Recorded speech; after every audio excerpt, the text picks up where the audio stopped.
Air India express കണ്ണൂരിൽ നിന്നും 3 രാജ്യങ്ങളിലേക്ക് കൂടി മാർച്ചോടെ സർവീസ് ആരംഭിക്കുമെന്ന് സിഇഒ കെ ശ്യാംസുന്ദർ അറിയിച്ചു.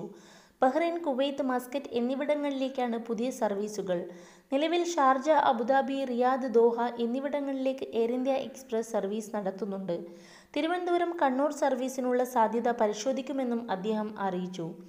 ഇൻഡിഗോ എയർലൈൻസിന് കണ്ണൂരിൽ നിന്നും ബാംഗ്ലൂരു, ഹൈദരാബാദ്, ചെന്നൈ, ഹുബ്ലി, ഗോവ എന്നിവിടങ്ങളിലേക്കും 25-ന് സർവീസ് ആരംഭിക്കുമെന്നും കമ്പനി പ്രതിനിധികൾ അറിയിച്ചു.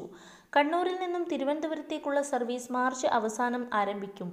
ദോഹ, കുവൈത്ത് എന്നിവിടങ്ങളിലേക്കും മാർച്ചിലും 2 മാസത്തിനുള്ളിൽ ജിദ്ദ, ദമാം എന്നിവിടങ്ങളിലേക്കുള്ള സർവീസ് ആരംഭിക്കുമെന്നും പരിഗണനയിലുണ്ട്. കണ്ണൂരിൽ നിന്നും ബാംഗ്ലൂരു, ഹൈദരാബാദ്, മുംബൈ എന്നിവിടങ്ങളിലേക്കും മസ്കറ്റിലേക്കും സർവീസ് ആരംഭിക്കുമെന്നും ഗോഎയർ അധികൃതർ അറിയിച്ചു. കണ്ണൂരിൽ നിന്നും ബാംഗ്ലൂരു, ചെന്നൈ എന്നിവിടങ്ങളിലേക്ക് സർവീസ് ആരംഭിക്കുമെന്നും സ്പൈസ് ജെറ്റ് അധികൃതരും അറിയിച്ചിട്ടുണ്ട്. കൂടുതൽ സർവീസുകൾ ആരംഭിക്കുന്നതിനുള്ള സാധ്യത പരിശോധിക്കുമെന്നും വിദേശ വിമാന കമ്പനി പ്രതിനിധികളും പറഞ്ഞു. 10 ആഭ്യന്തര കമ്പനികളുടെയും 12 അന്താരാഷ്ട്ര കമ്പനികളുടെയും പ്രതിനിധികളാണ് യോഗത്തിൽ പങ്കെടുത്തത്.